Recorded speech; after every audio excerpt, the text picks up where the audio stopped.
قمنا للدعوة لله رب العالمين. بسم الله والحمد لله والصلاة والسلام على رسول الله اما بعد. شرک سے ڈرنا چاہیے. اللہ اکبر. جتنا موذی مرض ہو، ایسا موذی مرض جس کی سزا جہنم ہو، اس سے ڈرنا فرض ہوتا ہے. اللہ اکبر. شرک ایسا موذی مرض ہے، ایسا گندا وصف ہے جو انسان کو جہنم میں لے جاتا ہے. اس لیے ہمیں شرک سے ڈرنا ہے، خود بھی ڈرنا ہے، اپنے اہل و عیال کو بھی شرک سے ڈرانا ہے، دوست احباب کو بھی شرک سے متنبہ کرنا ہے. چند ایک آیات کریمہ اور احادیث آج کے درس میں ہم پیش کرتے ہیں. اعوذ باللہ من الشیطان الرجیم.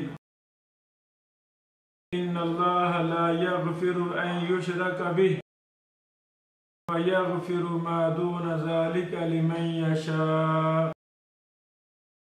بے شک اللہ رب العالمین اس گناہ کو نہیں بخشتا کہ کسی کو اس کا شریک بنایا جائے.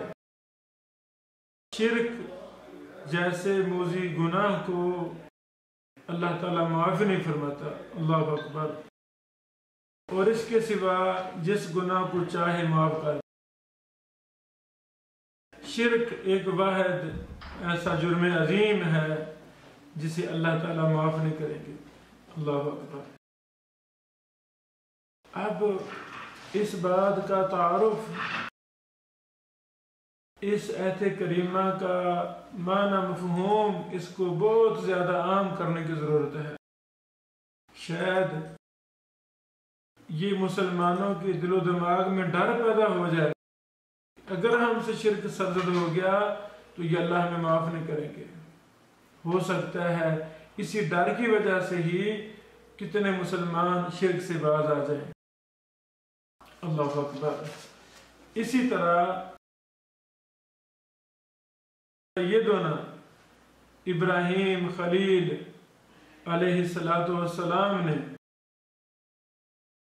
یہ دعا کی تھی، وَجُنُوبَنِي وَبَنِيَّ أَن نَعْبُدَ الْأَصْنَامَ.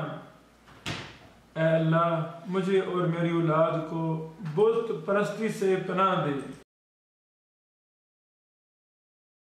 یعنی اس سے بھی یہ ثابت ہوتا ہے کہ ہمیں خود کو بھی ڈرنا ہے اور اپنی نسلوں کو بھی ڈرانا ہے، اور اپنے لیے، اپنی نسلوں کے لیے شرک جیسے موذی کبیرہ اکبر الکبائر گناہ سے بچنے کی دعا بھی کرنی ہے. وَجُنُوبَنِي وَبَنِيَّ أَن نَعْبُدَ الْأَصْنَامَ. اے اللہ مجھے اور میری اولاد کو بت پرستی سے بچا. اللہ اکبر. اللہ اکبر. یاد رہے کہ شرک توبہ کے بغیر معاف نہیں ہوتا. باقی صغیرہ گناہ نماز سے معاف ہو جاتے ہیں، روزے سے معاف ہو جاتے ہیں، حج سے معاف ہو جاتے ہیں، لیکن شرک وہ بڑا گناہ ہے کہ اس کے لیے توبہ شرط ہے. توبہ کے بغیر یہ اللہ تعالیٰ معاف نہیں کرتے. اللہ اکبر. اللہ اکبر. خوش قسمت ہے وہ انسان جو فوت ہو رہا ہو، اس کے نامہ اعمال میں شرک نہ ہو، وہ جنت میں چلا جائے گا. اور بدقسمت ہے وہ انسان جس کے نامہ اعمال میں شرک ہوا، وہ کبھی جنت میں نہیں جائے گا بلکہ جہنم میں جائے گا.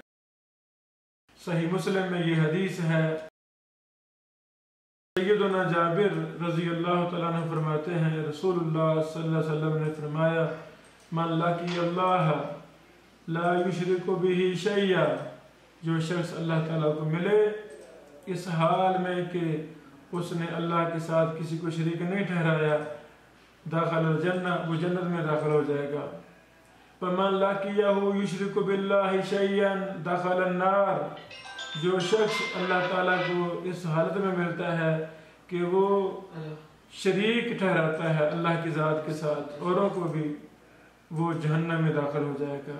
یعنی مشرک انسان جہنم میں جائے گا، توحید پرست جنت میں جائے گا۔ یہ صحیح مسلم کی حدیث نمبر 92 ہے۔ اسی طرح ایک اور حدیث سیدنا عبداللہ بن مسعود رضی اللہ تعالیٰ عنہ کہتے ہیں، رسول اللہ صلی اللہ علیہ وسلم نے فرمایا، من مات وهو يدعو من دون اللہ ندا دخل النار، جو شخص غیر اللہ کو پکارتے پکارتے مر گیا وہ جہنم میں داخل ہوگا۔ یہ حدیث صحیح بخاری میں ہے، 4497 نمبر حدیث۔ اللہ اکبر، اللہ اکبر۔ آج کے درس میں ہم نے قرآن کریم کی 2 آیات کریمہ اور 2 احادیث بیان کی ہیں، یہ بات ثابت کرنے کے لیے کہ شرک سے ہمیں خود بھی ڈرنا ہے، اپنی نسلوں کو بھی اس سے ڈرانا ہے، اور یہ عام فہم جو ہم درس دے رہے ہیں اس میں کوئی مشکل باتیں نہیں ہیں، بالکل آسان انداز میں ہم یہ مسئلہ سمجھا رہے ہیں کہ ہمیں شرک سے ڈرنا ہے۔ جب انسان کے دل و دماغ میں شرک کا ڈر پیدا ہو گیا تو انشاءاللہ وہ شرک سے باز آ جائے گا، شرک چھوڑ دے گا۔ اے اللہ والو، شرک یہ اتنا موذی مرض ہے کہ یہ انسان کو جہنم میں لے جاتا ہے۔ ہمارا ایمان ہے شرک کو اللہ نے معاف نہیں کرنا، یہ بہت بڑا ظلم ہے۔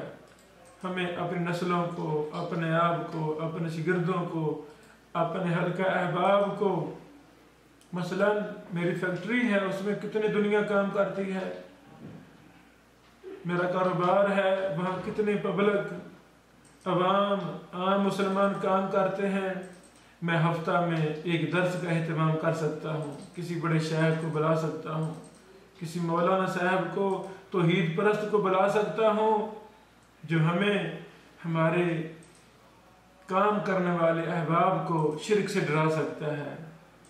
اگر ہماری کوشش سے ایک بھی شرک سے بچ گیا، اللہ کی قسم ایک نہیں، گویا کہ آپ نے اس کی پوری نسل کو شرک سے بچا دیا۔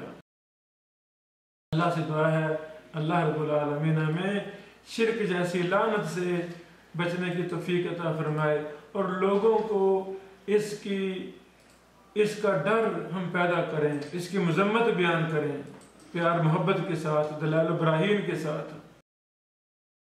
اللہ تعالی ہمارا حامی و ناصر ہو۔ السلام علیکم ورحمۃ اللہ وبرکاتہ۔